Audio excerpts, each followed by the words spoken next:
आज का जो विषय है ना, वो क्या है? बाइबल अध्ययन कैसे करें। इसका कोई फंडा नहीं है, बाइबल स्टडी कैसा करें। सब कोई, इसका एक सिद्धांत नहीं है कि हमको इधर इधर ऐसा ऐसा करके बाइबल स्टडी करने का। सबके तरीके अलग होते हैं बाइबल अध्ययन करने के। ठीक है, जो मैं सीखा है, जो मैं जिस तरह मैं करता हूँ, जरूरी नहीं है कि आपको वही पैटर्न में करने का। ठीक है, वही पैटर्न में आपको करने के, बट जो मैं किया है, जो मुझे समझा है अभी तक, मैं वो आपको सिखाएंगे इधर। ठीक है, तो ये जोर जबरदस्ती लागू नहीं कर सकते कि हम लोग सीखा है तो हमको यही सिद्धांत में करने के। ठीक, क्लियर? इसका कोई वैसा सिद्धांत नहीं है कि हमको ये ऐसे ही हमको पढ़ना है।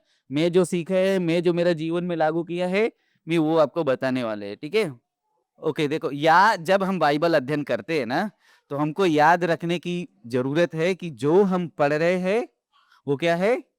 परमेश्वर का वचन है। ये परमेश्वर की बुनियाद है। परमेश्वर ने जो बुनियाद रखी है, वो हमको किधर मिलती है? बाइबल में मिलती है। और ये परमेश्वर का फाउंडेशन हमको एक तरीके से मिलते हैं कि परमेश्वर मनुष्य को कैसे बनाया, क्यों बनाया, मनुष्य के लिए योजना क्या थी। ठीक है, और परमेश्वर मनुष्य से क्या चाहते हैं। ठीक है, क्यों, उसका बनाने का उद्देश्य क्या था, है ना? तो जब हम ये पढ़ते हैं, तो हमको ये समझना, ये समझ के पढ़ना है कि परमेश्वर हमसे क्या कहना चाहते हैं, है ना? क्योंकि हम लोग कई बार, हम लोग लगभग हर रविवार को जब कोई प्रचार करते हैं या भविष्यवाणी के शब्द आते हैं, तो वो लोग क्या शब्द का इस्तेमाल करते हैं कि मेरा पढ़ना इधर से था, परमेश्वर ने मेरे को इधर से बात किया, या मैं ये पढ़ रहा था, मुझे ऐसे लग रहा है, मुझे मुझे परमेश्वर ये वचन याद दिला रहे हैं, है ना? है ना? या परमेश्वर हमसे इन वचनों के द्वारा ये कहना चाहते हैं, है ना? कोई अपने बारे में नहीं बोलते, है ना? तो हम जब पढ़ते हैं, तो हमको एक चीज ध्यान रखना है कि ये जो पढ़ रहे हैं, ये परमेश्वर का वचन है और इसमें मसीह की नींव है ना? बुनियाद की बातें है। दूसरा, परमेश्वर ने एक व्यक्ति, जो इजराइल, समझो व्यक्ति इजराइल को चुना ताकि यह सच्चाई को दिखा सके और अपने कार्य संबंधी विवरण का सुरक्षित रख सके, है ना? तो दूसरी बात क्या है? परमेश्वर ने कुछ लोगों को चुना उसके वचन को लिखने के लिए, है ना? बाइबल लिखा गया, और ताकि हम अपने हिसाब से, है ना, मतलब परमेश्वर हमको समझा सके कि उसका उद्देश्य क्या है, मकसद क्या है ना? आज हम पवित्र शास्त्र पढ़ते हैं, और हम जब पढ़ते हैं तो हमको हर बार एक नया क्या मिलते हैं? प्रकटीकरण मिलते हैं, है ना? आप मत्ती पढ़ो पहला अध्याय, दूसरे दिन वापस पढ़ेंगे, आपको एक दूसरा प्रकटीकरण मिलेगा। क्यों? क्योंकि परमेश्वर जीवित परमेश्वर का वचन है ना? इसमें कोई वो नहीं है, कोई लॉजिक नहीं है ना? कि क्यों ऐसे, परमेश्वर का जीवित वचन है और हर टाइम हमको एक नया प्रकटीकरण मिलते हैं। बाइबल पाप की उत्पत्ति के विषय में बताती है ना? इस श्राप से मनुष्य ने किस प्रकार परमेश्वर से अलग हो गया, हमने देखा था। क्या देखा था? कि परमेश्वर ने सब कुछ बनाया, मनुष्य की रचना की परमेश्वर ने, मनुष्य ने कैसे पाप पे गया और कैसे परमेश्वर से अलग हो गया, फिर तरह तरह की चीजें होती गई। हम लोगों ने सर्वे में देखा, ओल्ड टेस्टमेंट सर्वे में और न्यू टेस्टमेंट में। ठीक है, हम इस बात की भी खोज करते हैं कि व्यवस्था के लिए यह अत्यंत असंभव था कि वह मनुष्य का उद्धार कर सके। ठीक है, व्यवस्था के द्वारा किसी का उद्धार नहीं हो सकते। व्यवस्था हमको बताती है कि हमने पाप कैसा, व्यवस्था पाप के बारे में बताती है ना? व्यवस्था के द्वारा कोई धर्मी नहीं ठहर सकते, है ना? व्यवस्था नहीं होती तो हमको मालूम नहीं पड़ता कि हम पापी है, नहीं है, सही जीवन जी रहे हैं, नहीं जी रहे, है ना? तो व्यवस्था क्या है? परमेश्वर की व्यवस्था है, कुछ और नहीं है, ये है परमेश्वर का व्यवस्था।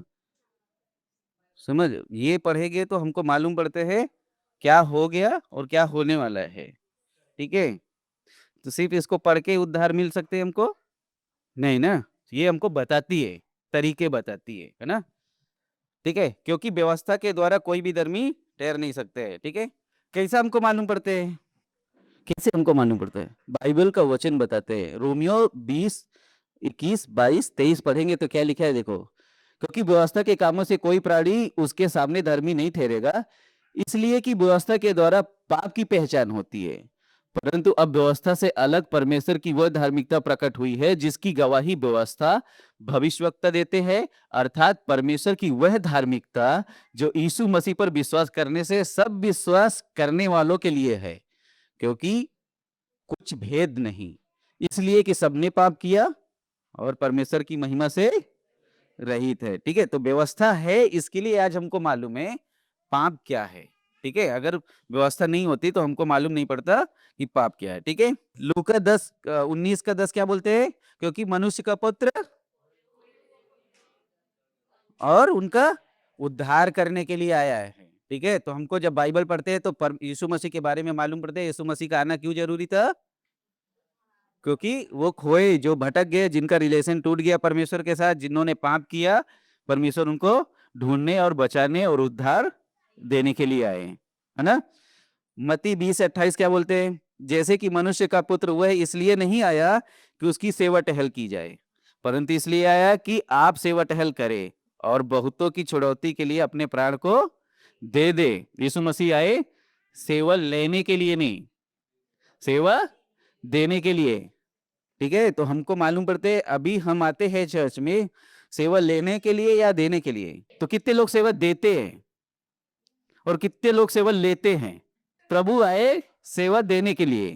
ठीक है, हमको भी देने के लिए आने का है चर्च में, है ना, क्योंकि चर्च प्रभु की देह है ना।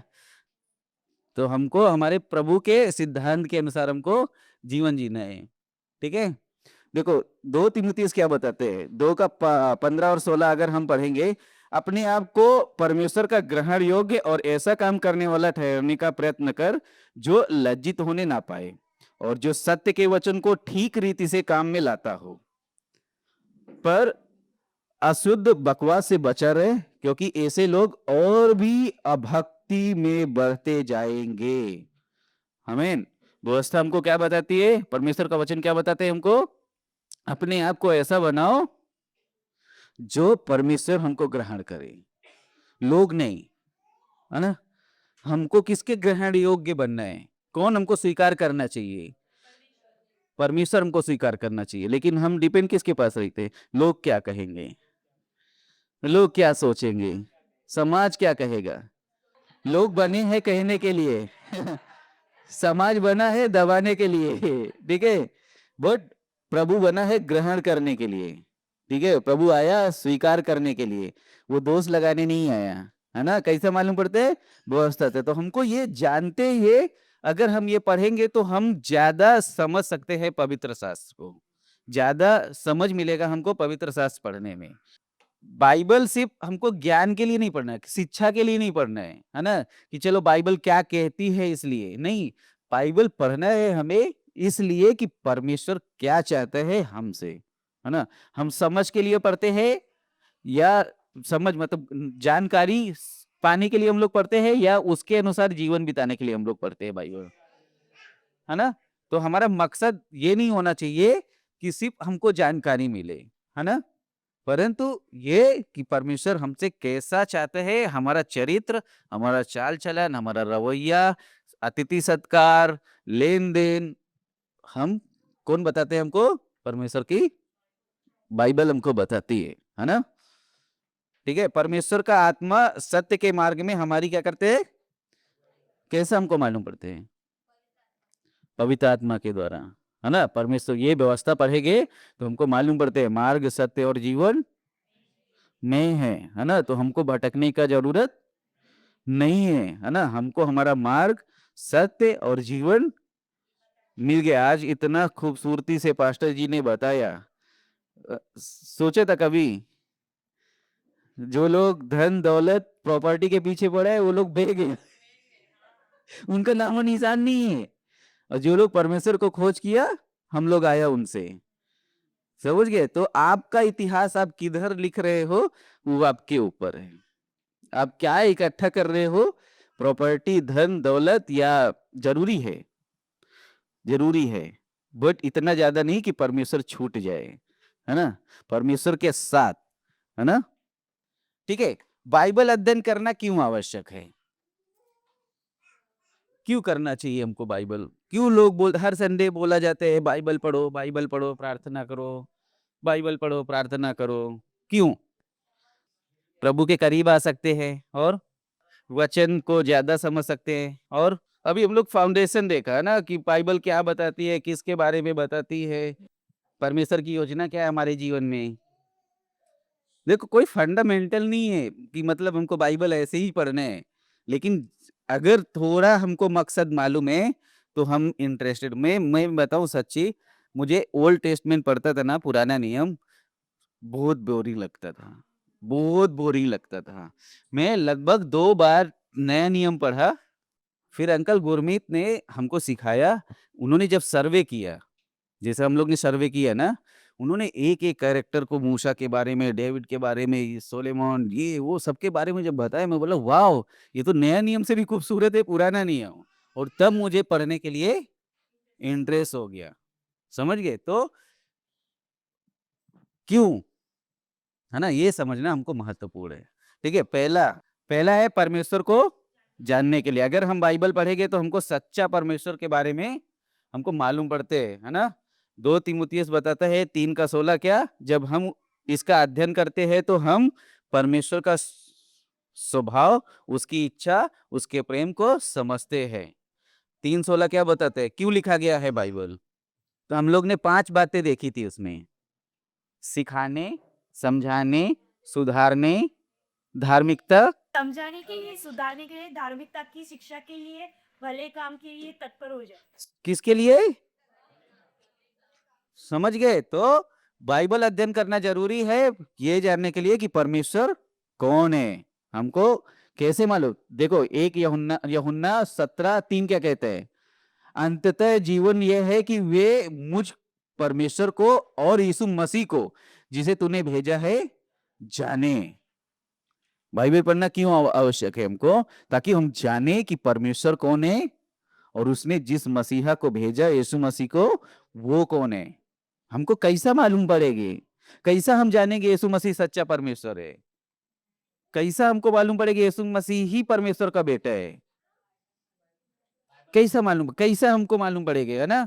जब तक हम बाइबल अध्ययन नहीं करेंगे, जब तक हम बाइबल नहीं पढ़ेंगे, हमको नहीं मालूम पड़ेगे। लोग बोलेंगे यीशु मसीह मसीहा था, नहीं। कोई लोग बोलेंगे यशायाह भी मसीहा था। नहीं, बट हमको प्रमाण किधर से मिलेंगे, है ना? जब हम बाइबल अध्ययन या बाइबल नहीं पढ़ेंगे तब तक हमको समझ नहीं मिलेगा। बस हम सुनेंगे और जो हमको लोग सिखाएंगे वो हम सीखेंगे। है ना? बट हमको अगर सीखना है, हमको मजबूत होना है, हमको ये विश्वास करना है कि सिर्फ़ और सिर्फ़ यीशु मसीह के द्वारा उद्धार मिलेंगे, तो हमको बाइबल अध्ययन करना ज़रूरी है ना? बिना बाइबल अध्ययन के हम नहीं कर सकते। सेकंड दूसरी बात, आत्मिक जीवन में बढ़ोतरी के लिए, हम कैसे आत्मिक जीवन में बढ़ोतरी ला सकते हैं? है ना? जब तक हम वचन का ज्ञान नहीं होगा, वचन नहीं पढ़ेंगे, वचन की समझ नहीं आएगी, तब तक आत्मिक बढ़ोतरी हो सकती है? नहीं, है ना? पाप से कैसे छूट सकते हैं? जब हम बाइबल का ज्ञान आएगा, है ना? है ना? उसका पक्ष और विपक्ष दोनों, उसका परिणाम क्या है और उसका फल क्या है? कैसे हमको मालूम पड़ते हैं? वचन से कि पाप करेंगे तो उसका परिणाम क्या है, नहीं करेंगे तो उसका फल क्या है? ठीक है? तो आत्मिक जीवन में बढ़ोतरी के लिए हम सिर्फ संडे आके हमारा बढ़ोतरी नहीं हो सकते। इसके लिए हमको वचन, घर की सभा, यूथ जो भी चीज़ें होती है सहभागिता करना बहुत ही महत्वपूर्ण है हमको। तीसरा, पाप से बचने के लिए, ठीक है? बाइबल से पहले कितने लोग को मालूम था कि झूठ बोलना भी पाप होते हैं? गलत था इतना मालूम था। पाप होते हैं किसी को मालूम था? नहीं ना? ये गलत है, नहीं करना चाहिए, लेकिन पाप था, ये परमेश्वर से अलग करते हैं, तो हमको नहीं मालूम था। हमको मालूम कैसे पड़ा? जब हम पवित्र शास्त्र का अध्ययन किए, ठीक है? तो पहला क्या था? परमेश्वर को, दूसरा, तीसरा, चौथा क्या हो सकते हैं? मार्गदर्शन और ज्ञान के लिए, ठीक है? हमको कैसा मालूम जो रास्ते पे हम चल रहे हैं या जो रास्ते पे हम फैसला ले रहे हैं वो सच है या नहीं है ना? अच्छा, जो लोग अगुए बनते हैं या जो लोग मिशन के लिए जाते हैं या जो लोग कुछ डिसीजन लेते हैं वो लोग क्या गवाही देते हैं? परमेश्वर ने मुझे मार्गदर्शन किया ये वचन से, है ना? मैं प्रार्थना कर रहा था, परमेश्वर ने मुझे यशायाह की पुस्तक से, है ना? पिछले संडे पास्टर का गवाही सुना। उन्होंने किधर से इतना सारा गवाही दिया, हर वचन के ऊपर उन्होंने कोट किया, है ना? कि जब मैं ये तकलीफ में था, परमेश्वर ने मुझे ये वचन से बात किया। सुना था ना रमेश पास्टर जी का? हाँ, कैसा उनको ये सब मार्गदर्शन मिला? क्योंकि उनको एक मार्गदर्शन मिला था किधर से? परमेश्वर का वचन से, ठीक है? अगर वो मार्गदर्शन नहीं होता तो वो भटक जाते। उनको मालूम था क्या? भजन 19 का 105 क्या बोलते हैं? 119 का, तेरे वचन मेरे पाँव के लिए दीपक और मार्ग के लिए उजियाला है। समझ गए? तो हमको बाइबल पढ़ना है इसलिए क्योंकि परमेश्वर का वचन हमको मार्गदर्शन देते हैं। परमेश्वर का वचन हमको एक मार्ग बताते हैं जो सच्चा मार्ग है। 5वां, दूसरों की सेवा और साक्षी बनने के लिए, गवाही बनने के लिए। यीशु मसीह आया है क्यों? सेवा करने के लिए। हमको क्या बोल रहे हैं परमेश्वर का वचन? देखो, दूसरों की सेवा और साक्षी बनने के। हम कैसा सेवा करेंगे? हमको कैसा मालूम पड़ेगा सेवा करने के लिए नहीं करना है? जब हम बाइबल में आते हैं तो हमको क्या मिलते हैं? दूसरों को सेवा करने के लिए। आज मैं खाना बनाते या मेरा बच्चा लोग को नहलाते क्यों? क्योंकि मैं बाइबल से परमेश्वर ने मार्गदर्शन दिया है। समझ गए? आज हम ये चर्च में आके सेवा करते हैं या आप सेवा करते हैं किधर से? दूसरों का सेवा, चाहे बहन हो, माता-पिता हो, बच्चा लोग हो, हमको सेवा हमको सभी का करने के लिए, सिर्फ चर्च में आके सेवा का जीवन नहीं है।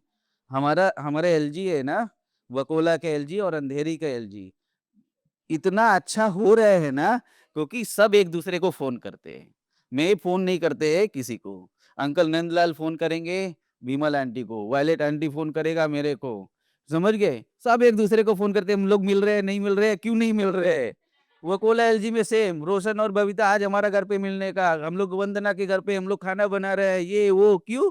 क्योंकि वो लोग अभी सीख रहे हैं सेवा भाव क्या है। किधर से सीख रहे हैं? हम लोग लाइव ग्रुप में जाएँगे या किसी के साथ संगति करेंगे, तो ही हम दूसरे के बारे में सेवा कर सकते हैं। समझ गए? मत्ती 28, 19, 20 क्या बोलते हैं? कैसा चेला बनाएँगे हम? पहले अपना गवाह, प्रभु ने मेरा जीवन में क्या हुआ है, मेरा दोस्त ये वो, हाय आपके पास टाइम नहीं, यीशु मसीह ने बोला सुसमाचार दो, नहीं ना? यूहन्ना और पतरस ने क्या बोला? सोना और चांदी नहीं है, मेरे पास जो है मैं आपको देते हैं। तो यीशु मसीह के नाम से चल। हाँ, तो हम सेवा करते हैं और गवाही, ठीक है? क्योंकि बाइबल बोलती है जाके सभी जातियों, कोई जाति धर्म नहीं है ना? हमारा घर पे पंडित आए या दलित आए, हम लोग एक टेबल पे बैठेगा और एक प्लेट पे खाएँगे। समझ गए? कोई अछूत नहीं है, कोई भेदभाव नहीं है। तो हमको सेवा जैसा सामने वाले को पसंद है, हम सेवा कर सकते हैं। धीरे-धीरे उनको परमेश्वर समझ देगा, बुद्धि देगा और परमेश्वर का काम है उनको बदलना। परमेश्वर का काम है उनको सोच को बदलना, है ना? हम अपना ज़बरदस्ती नहीं कर सकते हैं।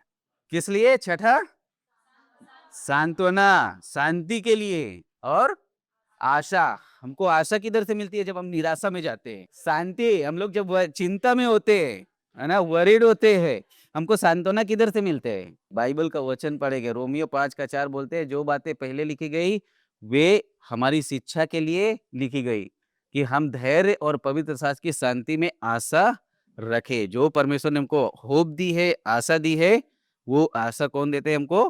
पवित्र शास्त्र देते हैं। परमेश्वर की व्यवस्था देती है, पवित्र शास्त्र हमको देती है, ठीक है? तो हमको एक आने वाले समय के लिए हमारे पास आशा है, प्रभु जहाँ 2 या 2 से अधिक लोग या अकेले, पर प्रभु बोलते हैं कोठरी में जाके प्रार्थना करो। प्रभु ने बोला है क्योंकि व्यवस्था में लिखा है और उसमें हम विश्वास करते हैं, उसमें हमारे पास आशा है। हम अकेले में बैठ के प्रार्थना करते हैं, सामूहिक प्रार्थना करते हैं, है ना? बाइबल बोलते हैं जहाँ 2 या 3 इकट्ठे होते हैं, वहाँ मैं होता ही हूँ। हम वही विश्वास करते हैं। परमेश्वर ने बोला बीमारों के लिए आप हाथ रखो, रखते हैं, वो लोग अच्छे हो जाते हैं। परमेश्वर ने बोला आप तकलीफ में हो, प्रार्थना करो, मैं तुमको शांति देगा, हम करते हैं, हमको मिल जाते हैं। आशा है हमारे पास, ठीक है? बाइबल बोलती है परमेश्वर को कभी किसी ने नहीं देखा है। तो हमारे पास आशा है, इधर यीशु मसीह है, इधर पवित्र आत्मा है, इधर पिता भी है, आशा है ना? जब हम जीवन जीते हैं, यही आशा में जो अरे माफ़ करेगा तो ऊपर वाला देखते हैं, ऊपर वाला देख रहे हैं, है ना? तो हमारे पास आशा मिलती है हमको, ठीक है? फिर 7वां, उद्धार की समझ, प्रॉमिस किधर से मिलते हैं हमको? इधर से बाइबल बताती है। लेकिन बाइबल हमको क्या बताती है? नहीं, उद्धार का प्रॉमिस जिस दिन से हम लोग यीशु मसीह पे विश्वास करते हैं हमको, उसी दिन से हमको उद्धार पक्का हो जाते है हमारा, है ना? 2 तीमुथियुस 3 का 15 क्या बताते हैं हमको? पवित्र शास्त्र तुम्हें वह बुद्धि दे सकता है, जिससे तुम मसीह यीशु पर विश्वास के द्वारा उद्धार प्राप्त कर सकते हैं। पवित्र शास्त्र क्यों पढ़ने का आवश्यकता है? उद्धार का मोहर इधर मिलेगा।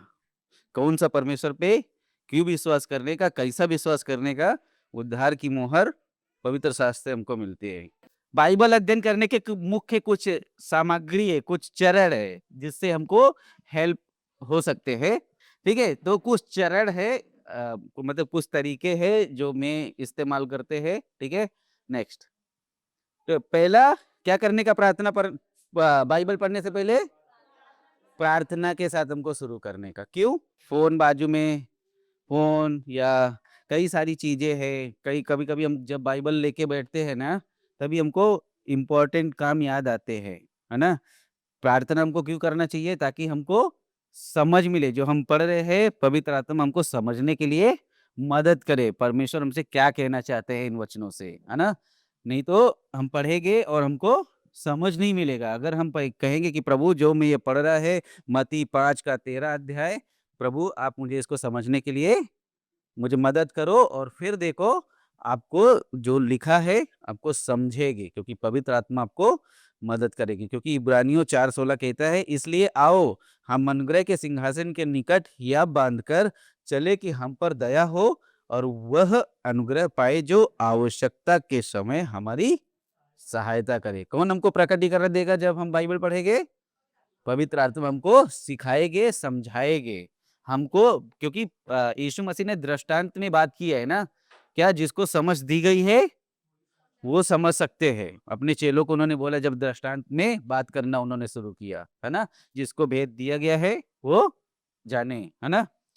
भजन 145 का 18 कहता है, जितने यहोवा को पुकारते हैं, अर्थात जितने उसकी सच्चाई से पुकारते हैं, उन सबों को वह निकट रहता है। तो हम अगर परमेश्वर को याद करेंगे, परमेश्वर को प्रार्थना करेंगे, तो परमेश्वर उसका सही समझ हमको देंगे। इसके लिए हमको प्रार्थना करना बहुत महत्वपूर्ण। दूसरा, एक हमको योजना बनाना बहुत महत्वपूर्ण है ना? एक योजना बनाना हमको बहुत महत्वपूर्ण है। जब हम योजना बनाते हैं, तो हमको मदद मिलती है, ठीक है?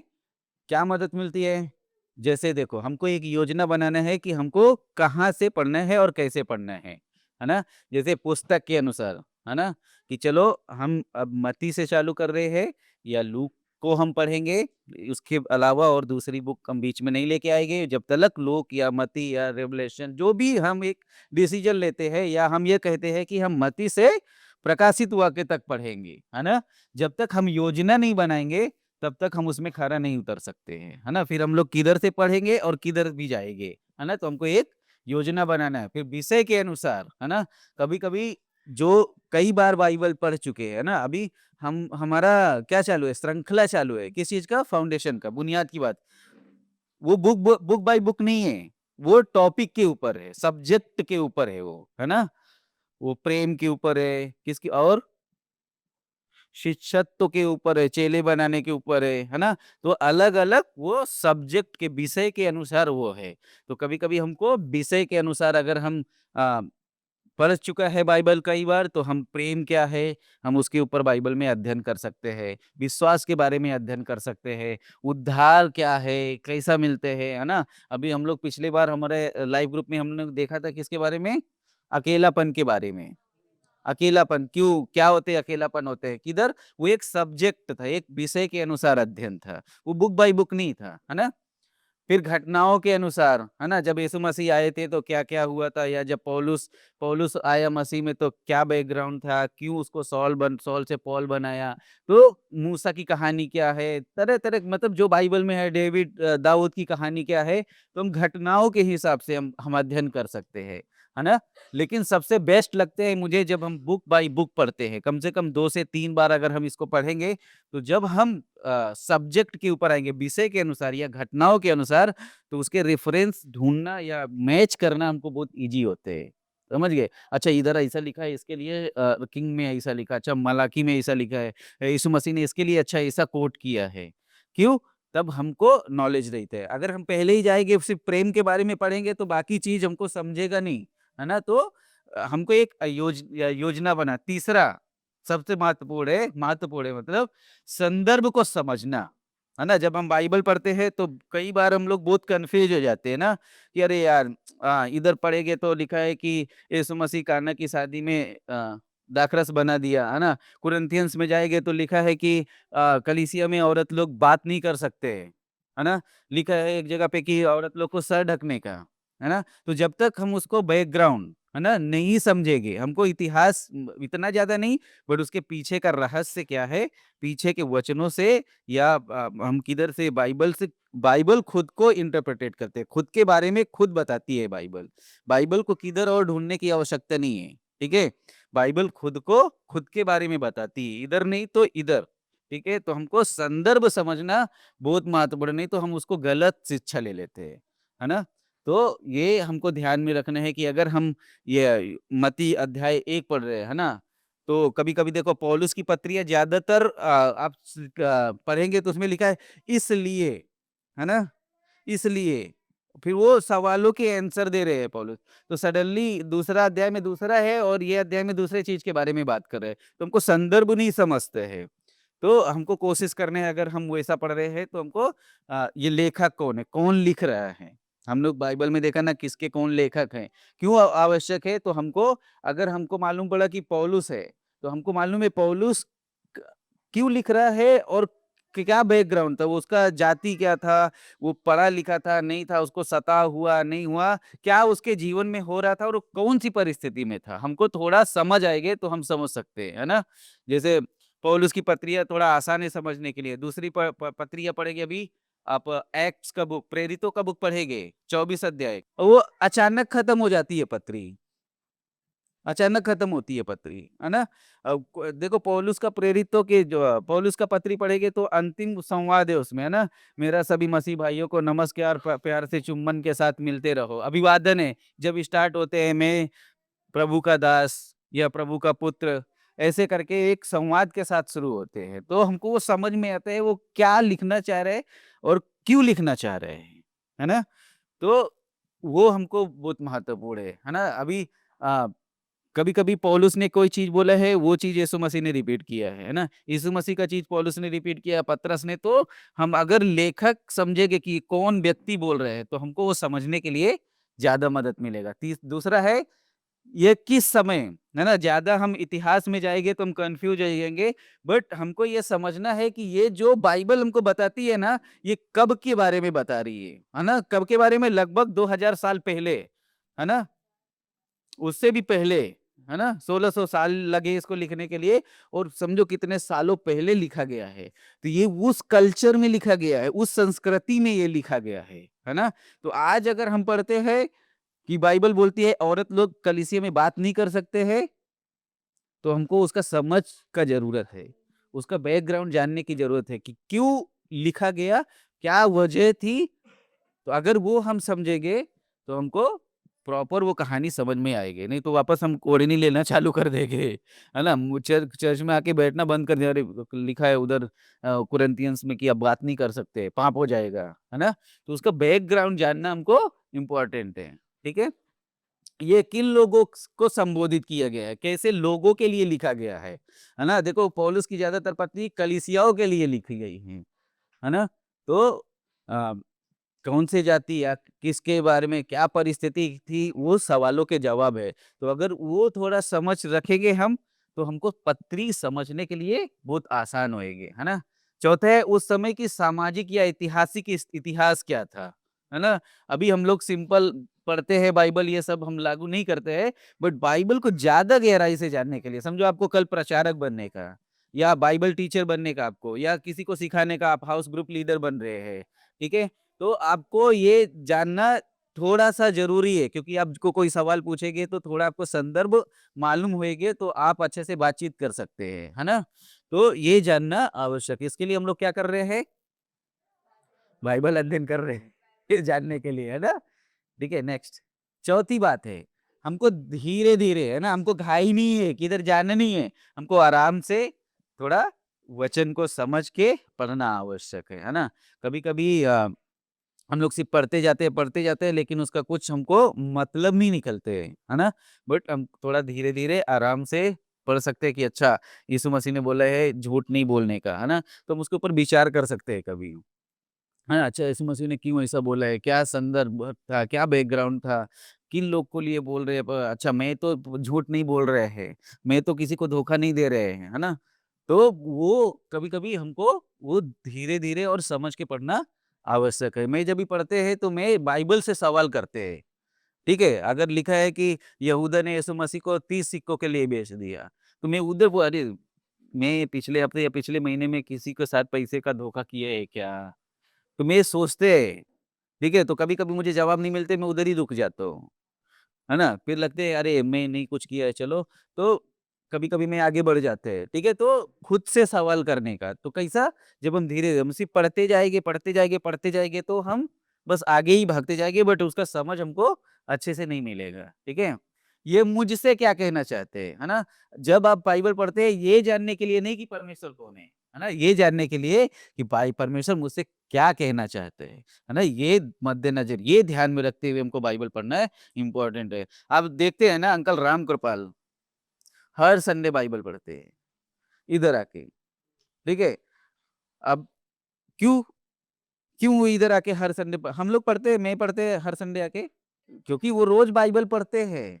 हम भी पढ़ते हैं बट हम आके हर दिन हर संडे नहीं पढ़ते बट वो रेगुलरली हर संडे आके पढ़ते हैं, क्योंकि उनका दिल में, उनका मन में परमेश्वर कुछ डाल रहे हैं, जाओ करो और जो वचन पढ़ते हैं फिर कोई प्रोफेटिक लेके आते हैं और वो मैच करते हैं। मतलब एक वचन दूसरे वचन को ताकत देते हैं। आज उनका वचन क्या था? याकूब से उन्होंने पढ़ा था, ठीक है? परीक्षाओं में तरह-तरह की परीक्षाओं में पढ़ते हो, लालसाओं में पढ़ते हो और एंडी पैट्रिशा का वचन क्या था?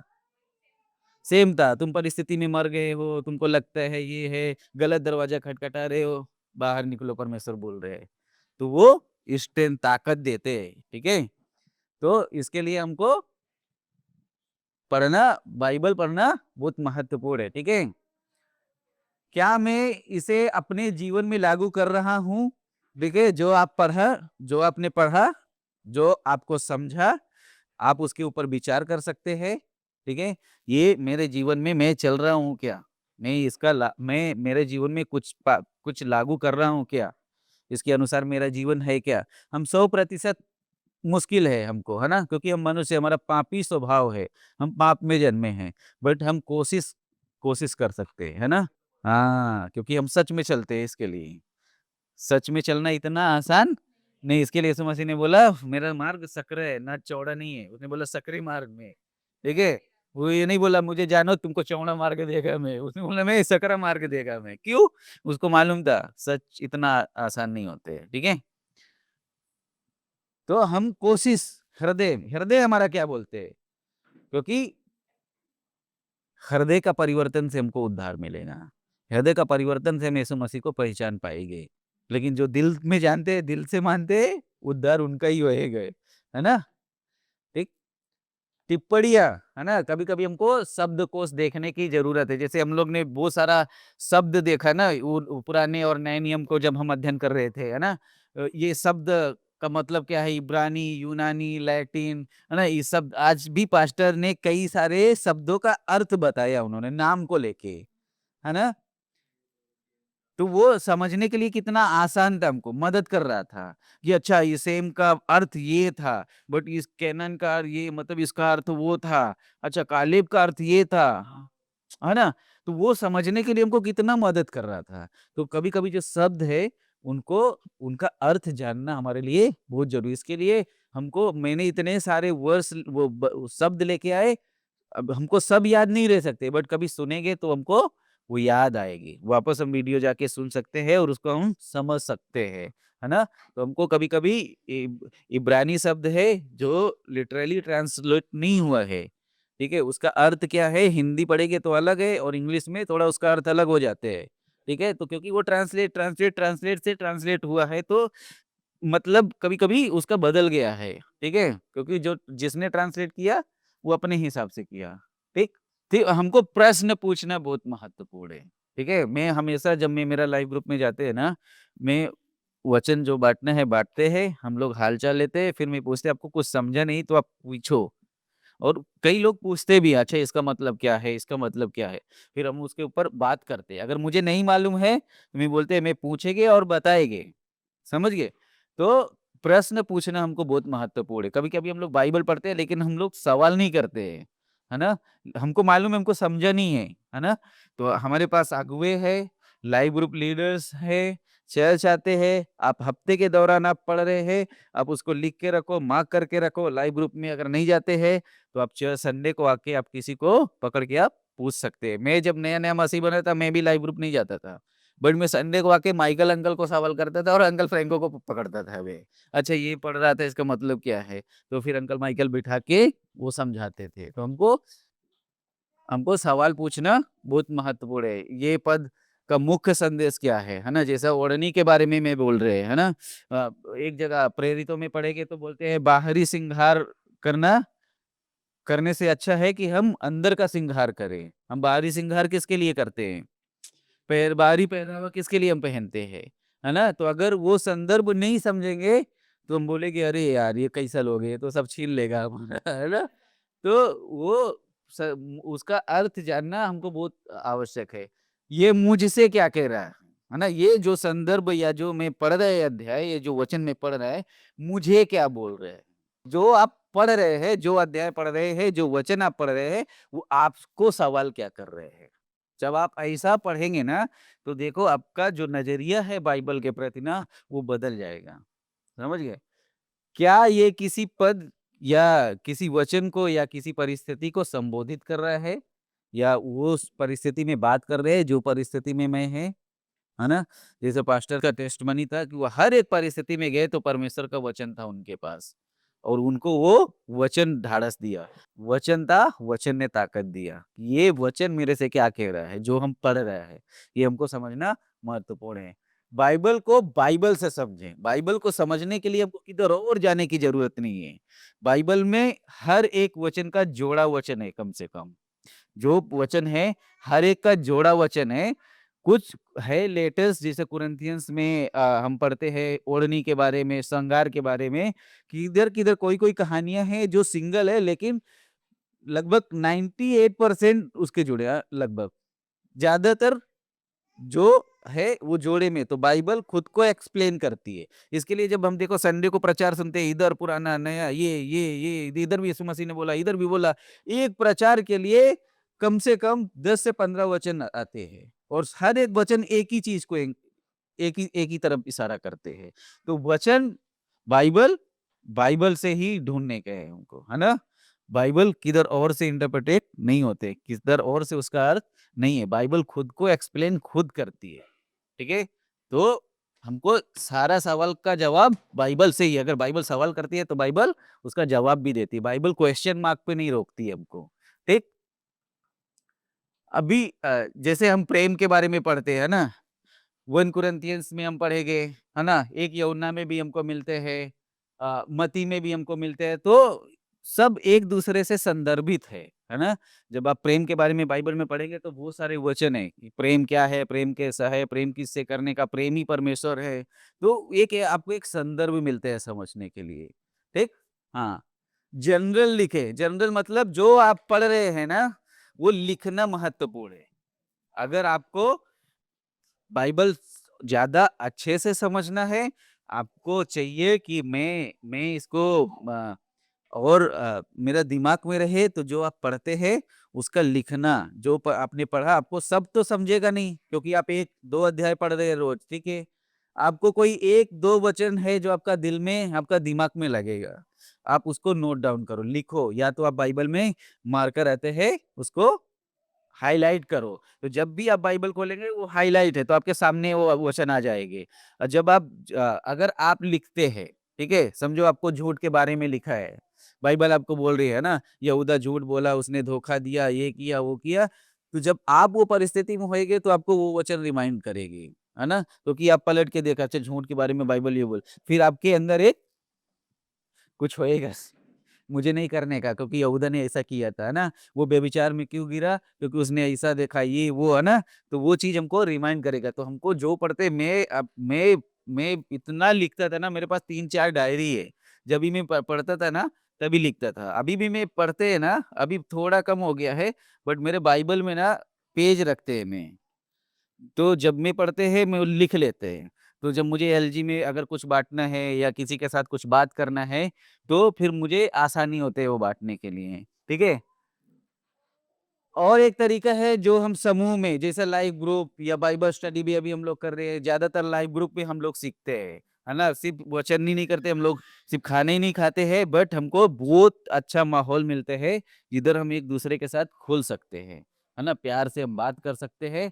वो एक एलजी या हम राहुल भाई कभी-कभी आते हैं, अभी वो उनके सवाल कम हो गए, जब स्टार्टिंग में वो यीशु मसीह के बारे में पढ़े थे, 3-3 4-4 घंटा बैठना पड़ता था, इतने सवाल होते थे। कभी भी फ़ोन करते थे, अरे बाइबल में ऐसा कैसा लिखा है ना? तो आपको संगति, सवाल, इसलिए बाइबल बोलती है संगति बहुत महत्वपूर्ण है ना?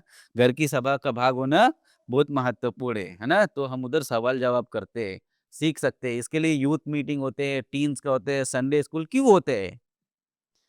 किसको इतना टाइम है? बट लोग चाहते हैं पढ़े, हम बढ़े और परमेश्वर को जाने, परमेश्वर का दिल, परमेश्वर क्या करना चाहते हैं ना? तो ये कुछ तरीके, हाँ, 10वां देखो, एप्लीकेशन, है ना? ये सब इन्फॉर्मेशन लेने से कुछ नहीं होते, है ना? जब तलक बाइबल को हम पढ़ के अपने जीवन में लागू नहीं करेंगे, है ना? तो हमको जो बाइबल बोलती है, जो परिस्थिति में है हम, अगर वो परिस्थिति में हम उसको अप्लाई नहीं करते हैं, तो बाइबल अध्ययन का कुछ महत्व नहीं है, है ना? सिर्फ़ आप बाइबल पढ़ रहे हैं, लेकिन आप उसमें जी नहीं रहे हैं। तो हमको कोशिश करना है कि हम कैस जो बाइबल हमको बोल रहे हैं, जो अध्याय आज हम पढ़ा है ना? हम उसमें बने रहने की कोशिश करें, उसके अनुसार चलने की कोशिश करना है ना? फिर कुछ उपयोगी सामग्री है ना? अभी तो बहुत अच्छा है, हम हमारा फ़ोन में बाइबल है ना? तो जो आप सीख रहे हैं, क्योंकि अब हम बुक बाय बुक जाने वाले हैं, तो हम लोग वो पलटेंगे और उधर का उधर ही हमको प्रमाण में कुछ भी बताएँगे, वो कुछ सीख के नहीं जाने का, है ना? आपको उधर फैक्ट चेक करने का, ठीक है? हिंदी में बहुत सारे बाइबल में हमको कंपेयर करने के एक ऑप्शन मिलते हैं, है ना? अगर आपके पास है बाइबल, नहीं है तो मैं आपको सजेस्ट करते हैं, यू वर्जन करके है, आप उसको डाउनलोड करेंगे तो इंग्लिश में भी है, हिंदी में भी है और उसके कई सारे तरह के बाइबल हैं। एक हिंदी अलग है, सरल हिंदी, सिंपल हिंदी, ये हिंदी, वो हिंदी, तो आप उधर कंपेयर कर सकते हैं। मैं क्या करते हैं ना, कभी-कभी जो ये हिंदी है ना, उसका वचन नहीं समझते हैं, तो मैं उसको कंपेयर करेगा तो 7 तरीके का हिंदी है, तो उसका सातों को पढ़ेंगे ना तो अच्छा एक्चुअल मीनिंग मालूम पड़ते हैं। तो उसमें से नहीं मालूम पड़ेगा तो इंग्लिश वाले में कंपेयर करते हैं मैं, तो उसमें से अच्छा इंग्लिश में ऐसा है। तो मैं जब प्रचार कर रहा था भजन 11 से, तो दाऊद बोलते हैं कि हे मेरे मन, क्या लिखा है? हे मेरे मन, तू क्यों भाग रहा है? तो मुझे लगा कि वो लोग से भाग रहा है, बट मैं जब उसको पढ़ा और मैं अंकल फ्रैंको के साथ डिस्कस कर रहा, बोले वो लोग से नहीं भाग रहा है, वो अपने आप से युद्ध कर रहा है। समझ गए? तो नहीं तो मैं वो गलत प्रचार कर देता कि वो लोग से भाग रहा है। मुझे समझ मिला उधर। बोले नहीं देख इधर वो अपने प्राण से बोल रहा है, सॉल लिखा है उधर, आत्मा। तुम तभी मुझे क्लियर समझ में, अरे हाँ, ऐसा। तो मैं ज़्यादातर जब हिंदी पढ़ते हैं तो मैं इंग्लिश भी पढ़ते हैं। मुझे इंग्लिश इतना समझता नहीं है, बट जो जनरल शब्द है वो मैं समझ लेते हैं। ठीक है? तो कंपेयर करने का ऑप्शन है, तो हमको कंपेयर करना बहुत ज़रूरी है। ठीक है? बाइबल की व्याख्या ना, अ, अगर आप ले सकते हैं, थोड़ा पैसा स्पेंड कर सकते हैं, आपको सीखने का है, तो इस कमेंट्रीज़ मिलती है। मेरे पास एक बुक है, जो संपूर्ण बाइबल है, वर्सेस बाय वर्सेस वो एक्सप्लेन किया है ज़्यादातर वर्सेस का, तो उसको ज़्यादा अच्छे से हम समझ सकते हैं, व्याख्या कर सकते हैं। फिर बाइबल है, विशेष शब्दों की खोज, है ना? बाइबल भी आती है, कई तरीके के टीके आते हैं, कमेंट्रीज़ आते हैं, हम उनका इस्तेमाल करते हैं। अभी तो सब ऑनलाइन में है, मेरे पास ऑनलाइन में एक बाइबल है, हिंदी सरल बाइबल, तो उधर भी वो हर एक वचन का एक्सप्लेन करते हैं, कमेंट्रीज हम लोग बोलते हैं, तो आप उनका इस्तेमाल कर सकते हैं। यीशु मसीह आप सभी को आशीष दे। धन्यवाद। आई होप आप लोग को समझा रहेगा। ये मेरा तरीका है जो मुझ में करते हैं। आप आपका तरीका आप बना सकते हैं। मुझे लगा ये आपको मदद करेंगे तो मैं आपको सिखाया। अगर आपको कुछ नहीं समझा है, कुछ और पूछना है, कुछ और ऐड करना है तो आप बोल सकते हैं। हमारे पास जॉयस भी है, वो भी अपना तरीका ऐड करके हमको और एक्सप्लेन कर सकते हैं।